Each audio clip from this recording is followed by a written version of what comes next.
Mga rekomendasyon para sa flood mitigation measures. Ating aalamin kasama si Dr. Mahar Lagmay, Executive Director ng Project NOAA. Dr. Lagmay, magandang tanghali po. Hello, magandang tanghali po. Hello. Dr., sa pananaw po ng Project NOAA, ano ang mga kritikal na sanhi kung bakit paulit-ulit pa rin po ang matinding pagbaha sa Metro Manila kahit may mga flood control projects naman? Well, sa unang-una talagang ang Pilipinas ay bahain, hindi lang sa Metro Manila. Pero ang Metro Manila ay mas bahain kasi highly populated, no? At urban area. Yung mga kalupaan ay sinementohan natin, ginawa natin na kali, ang daming mga gusali, hindi makasipsip yung tubig. Tapos yung mga nagbabaha dyan, yan yung mga lugar na mabababang lugar. At bagamat merong efforts na magkaroon ng mga drainage para hindi magkaroon ng baha, mas lumalaki na ang mga buhos ng tubig ulan. Kaya mas lumalaki yung mga pagbaha. Yung ating mga drainage dati ay kulang na, kailangan dagdagan. At kailangan pa nating pag-aralan pa ng mas mabuti kung saan yung mga lugar na na may mga problema, saan ba nagbabaha, saan ba nagbabara dahil sa basura. Yan, isang napakalaking bagay yan, yung basura, no? Meron bang clogging, meron bang mga pagbara dahil sa mga lupa na nandoon sa loob ng drainage? Yung ating bang mga ilog ay sapat ang pag-dredging para yung mga basura at saka yung mga lupa ay hindi na napaliit yung drainage channel o kanal ng ilog. Marami, no? Hindi lang ito isang bagay at kailangan tuloy-tuloy ang ating mga efforts para mapaganda natin na maibsan natin yung hirap ng pagbaha. Hindi natin matatanggal ang baha dito sa Pilipinas. Hindi natin matatanggal ang baha dito sa Metro Manila. Kung hindi, ang maaari nating gawin ay pababain, no? Pababain para mas na-manage natin. Ayaw na nga namin tawagin na flood control ito eh. Gusto natin tawagin na flood management. Okay. Well, Dr. Lagmay, kamakailan po ay ininspeksyon ni Pangulong Marcos Jr. ang G. Araneta Drainage Improvement Project dito po sa Quezon City. Gaano po kalaking tulong ang mga ganitong drainage project sa pagbawas ng baha sa mga flood-prone areas? From your perspective po. Okay, bawat lugar merong kanya-kanyang specific na solusyon o kaya intervention. Diyan sa G. Araneta, na alam natin mababang lugar, floodplain yan, palaging binabaha. Nilagyan yan ng mas malaking mga drainage canal. Nilagyan ng mga bagong pipes na mas malapat, mas malaki kaysa dun sa dati. Dalawa pa nga, no? At makakatulong itong mapababa at mapabilis yung paghupa ng baha. Hindi lang yon, gaya nga nung sinabi kahapon, ang problema ay hindi lang sa isang lugar, kung hindi konektado yan sa buong watershed. At inaalam yung mga appropriate interventions doon sa mga iba't ibang lugar. Yung kahapon na nakita nyo na intervention ay para sa isang lugar lang. Susubukan itong gawin upstream. Dadagdagan ng mga detention basins, retention basins. Susubukan lagyan ng mga nature-based solutions katulad ng mga bioswales, yung mga detention basins sa ilalim ng mga basketball courts para sa ganung paraan, bago pa mag-ipon o mag-imbak ng sabay-sabay yung tubig dito sa lugar na ito, sa G. Araneta, ay nabawasan na. Sir, sa aspeto naman ng urban planning, ano po ang mga pagkakamali o kakulangan sa mga lungsod na nagpapalala ng flooding sa ating bansa? Yun ang pinakamaganda sa pag-urban planning ang pinag-usapan. Ang pinakamaganda ay iiwas natin yung pagtayo ng mga kabahayan, mga gusali, critical facilities doon sa mabababang lugar. Kasi yun yung mga sadyang at paulit-ulit na binabaha. Kung iiwas natin yung mga lugar na yon, yung mga kabahayan na yon through urban planning, ay syempre magbahaman, walang maaapektuhan. Pero ang nangyari ay nagtayo, siguro kulang sa urban planning, kulang sa teknolohiya noong unang panahon, kaya sumikip ng sumikip at yung overpopulation lalo pang napasikip. Naglagay tayo ng mga konkreto, inurbanize natin lahat na hindi natin na pag-aralan ng mabuti dahil nga kulang sa teknolohiya dati at luma at wala pa yung climate change na problema. Kaya meron tayong malaking problema ngayon na kailangan solusyonan. At yun yung mga sinusubukan, mahirap man gawin, ay meron din tayong mga bagong mga tools para masubukan natin na pagsamasamahin yung iba't ibang klaseng interventions para mas maganda ang ating flood management. Okay. Maliban naman po sa mga drainage projects at pumping stations, ano pa pong mga long-term solutions sa maaaring gawin ng pamahalaan para mapigilan ang malalaking baha? Dahil minsan po yung ating mga kababayan, hindi rin nila maiwasan na maikumpara yung kanilang mga lugar na bakit sa ganitong lugar hindi naman binabaha, bakit sa amin binabaha, o kaya kahit sa ibang bansa na inuulan din naman. Pag titignan nyo po yung mapa, yung flood hazard map na meron tayo dun sa Project NOAA, makikita nyo meron mga talagang sadyang lugar na binabaha at meron mga lugar na hindi binabaha.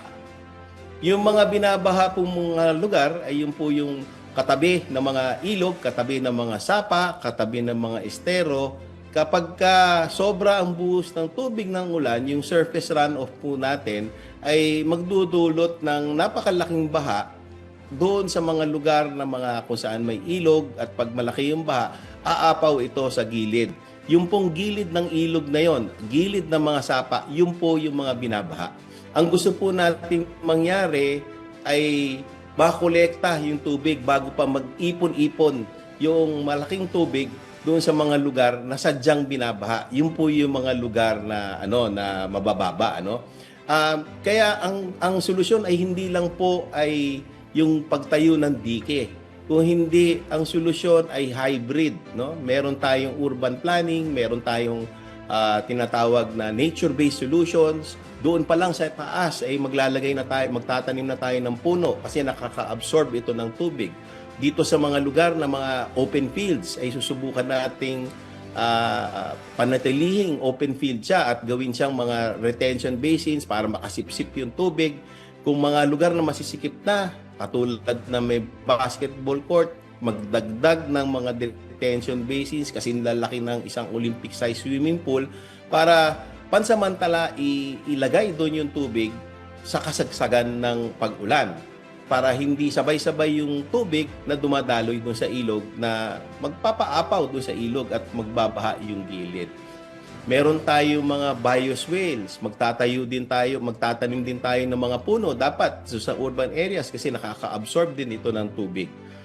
Marami po, siguro makakapag-name ako ng mga 15 o 20 solusyon na kailangan pagsamasamahin natin kasi bawat intervention ay makakatulong para mas maganda ang ating flood management para yung pahirap na ginagawa ng baha sa atin araw-araw ay hindi ganun kagrabe at we can learn to live with nature. We can learn to live with the floods that we experience on a yearly basis. Sir, marami po kasing mga residente ang nakatira malapit sa mga ilog at estero. Sa pananaw ng Project NOAA, gaano kahalaga ang relocation o resettlement sa pagbawas ng pinsala tuwing may baha? Ayan po, isang napaka-importante talaga yan. Sa urban planning, meron po tayong mga tinatawag na dapat hindi natin tinatayuan yung gilid, Meron tayong easement. Medyo luma na rin yung ganong klaseng yung easement kasi parang nasa 3 to 5 meters lang, Actually, yung floodplain, kapag umaapaw yung tubig, doon na pupunta yung tubig. Baka dapat mas specific doon sa area na kung saan malawak yung pagbaha doon sa mga tinatawag nating floodplain. Ito yung mga patag na lugar sa gilid ng ilog na binabaha kapag umaapaw yung ilog. So, yun, meron na tayong nasa batas, masikip nga yung mga lugar na yon. Tinatayuan natin ng mga kabahayan na hindi naman dapat. In fact, meron nga mga ibang lugar na nakatayo mismo sa ibabaw ng ilog o sa apa yung gusali, o parking lot. Meron nga sa mga ibang subdivision, yung mga natural na daluyan ng tubig ay maliliit na sapa, tuyo kapag summer, pero baha kapag tag-ulan. mga maliliit na sapa, tinatabulan na lang at ginagawang subdivision. Walang pakundangan na tinatakpan at syempre, pag gano'n, nawawalan ng daluyan yung tubig. Kapag gano'n, nawalan, saan pupunta? Di sa kalye. So, yung mga ganyang bagay na yung tanong nyo po, no, dapat ba na nakiklear out yan? Yun po sana, kung ang gusto nating sagutin ay mapapaganda yung ating programa laban sa baha, dapat po gawa ng paraan yan, sundin yung batas, implement yung batas. Sir, pakipaliwanag po para po mas maunawaan pa ng ating mga kababayan, gaano po kahalaga ang river rehabilitation, desilting at maayos na solid waste management sa pag-iwas sa pagbaha? Kasi minsan na nangyayari pagka umuulan na malakas at bumaha, nagugulat na lang tayo, lumulutang yung mga basura sa mga kalsada, sa mga lansangan. Napakalaki po noon, no? In fact, continuous naman ang siltation, di ba? So bumababaw yung channel. Kumbaga, mas konti ang capacity ng river o yung ilog para makapag-discharge ng water. So kailangan palaging nililinis yan para mas effective o mas efficient yung daloy ng tubig dun sa ilog para hindi nagbabaha dun sa mga kalye. Kapag hindi ginagawa yan, ay magkakaroon ng problema. Diyan sa video na nakikita nyo, tuloy-tuloy po ang under Oplan kontra baha, yung collaboration ng national government with the private sector. In particular, I think this one is San Miguel. They have been trying to dredge, no, for free yung mga ilog natin. At ang dami nilang basura, ang dami nilang mga lupa na nakukuha dyan, no? Millions of tons na nadidredge nila kasama ang MMDA, kasama ang DNR, na ang layunin ay para maging mas epektibo yung daloy ng tubig kapag nagkakaroon ng matinding ulan, para mas epektibo yung daloy ng tubig na sa ilog para hindi tayo nagkakaroon ng malaking problema doon sa baha, na iibsan natin yung problema ng baha. So malaking tulong po yan. That is one intervention that can be done. As I said earlier, there are many interventions that can be done when they are put together. Napamanage natin na mas mabuti yung baha dito sa urban area na sadyang meron na talaga tayong problema. Pero ang maganda ay natutukoy na natin, alam natin saan tayo mag-i-intervene, and kapag meron pang mas matinding pag-aaral, ano yung mga innovations, no, para mas epektibo yung ating combined interventions para magkaroon ng magandang systematic na approach to managing floods in Metro Manila and also in the Philippines. Sir, paano po naman nagbabago ang mga rekomendasyon ng Project NOAA sa panahon ng climate change at mas matinding pag-ulan, lalo na pagdating po sa flood mitigation at disaster preparedness? Uumpisahan ko po, malaki. Kasi dati, automatic ang ating solution sa flood control ay dike. Hundreds of billions po ang nagagastos natin doon sa dike. Pero ang aming ang suggestion ay dapat yung pagtayo ng dike ay last resort. Dapat unahin muna natin yung mga ibang solusyon, no? Katulad nga nung sinabi ko na mga retention basins, rainwater harvesting, bioswales, sponge roads. Imbis na nagtatayo tayo ng basketball court lang, detention basin sa ilalim, katakot-takot na detention basins, pagtanim ng puno doon sa upper watershed, pati mismo sa urban area, gawin natin green yung mga solutions natin, nature-based solutions, para sa ganung paraan, pag kinumbine mo itong katakot-takot na solusyon na ito, liliit yung tubig doon sa malalaking ilog, liliit yung problema natin doon sa baha. Then and only then, yung tinatawag natin na residual risk, tayo magtatayo ng mga dike. No? At tayo ay siyempre bumaba na yung tubig, bumaba na rin yung peligro, yung risk. So doon tayo magkakaroon after the residual risk analysis, no, yung natira after all of the solutions, all of the interventions, gagawa ng programa for response, programa for constructing dikes. So in short, it's a hybrid solution na meron tayong mga concrete infrastructure interventions at meron din tayong nature-based solutions. Combined, it's called hybrid solutions, and that is different from how we approach the flood control problem, which we now want to call as a flood management solution, para mas maganda at mas systematic at mas scientific ang ating approach to handling floods. Okay, Doc, paano naman po makakatulong ang mga local government units sa mga o sa mas epektibong pagpapatupad ng mga flood mitigation projects? Ano po yung magiging papel nila? Yun po, yung pang magandang nangyari kahapon ay ito ay parang dati kasi hindi masyadong maganda yung integration ng national efforts doon sa local government effort. So yung kahapon is a parang collaboration nung Quezon City LGU with the national government. Mas maganda po ang coordination, ang collaboration. Sa ganung paraan ay yung mga programa ng LGU ay hindi iba, no? Ay in sync or consistent with the program of the national government. Yun, pag ganung paraan, we maximize the use of resources, no? Mas epektibo, mas scientific yung approach doon sa pag-ayos ng problema sa baha. At syempre, yung resources natin, mas nakakatipid tayo kasi napapag-aralan natin na mabuti bago tayo mag-invest doon sa solutions. So yun po, babalik ko doon sa kaninang tanong, ano ba yung contribution? Iniiba po yung approach, yung dating approach na isa lang ang solution, dike, tapos hindi pa nag-uusap. So nagkakaroon ng problema. O dito nagkakaroon ng collaboration, better communication. So mas systematic, nakakatipid tayo.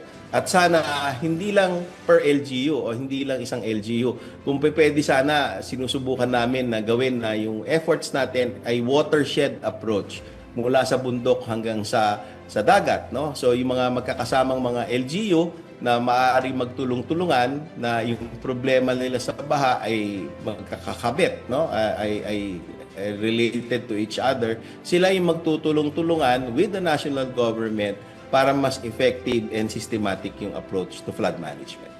Okay, mensahe nyo na lamang po, Dr. Lagmay, sa ating mga kababayan upang mas mapaghandaan ang posibleng matinding pagbaha, lalo na po't papalapit na ang tag-ulan.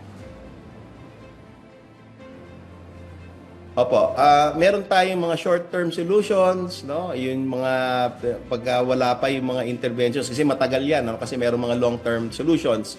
Habang po hindi pa po naayos yung mga long-term solutions kasi talagang mahirap po 'yan at long-term 'yan, no? Yung kasama yung urban planning. Yung short-term ay mag-ingat po tayo do sa mga baha, no? Baging maalam kasi yung awareness is the first step towards disaster preparedness. Malapit na po ang tag-ulan. Ngayon ay Mayo na. Pagdating po ng mga July, August, napakatindi na po ng mga habagat na rains natin dito sa Metro Manila. Mag-ingat po tayo at sundin po ang batas at sundin po ang mga abiso ng inyong LGU at ng national government. Maraming salamat po sa inyong oras, Dr. Mahar Lagmay, Executive Director ng Project NOAA.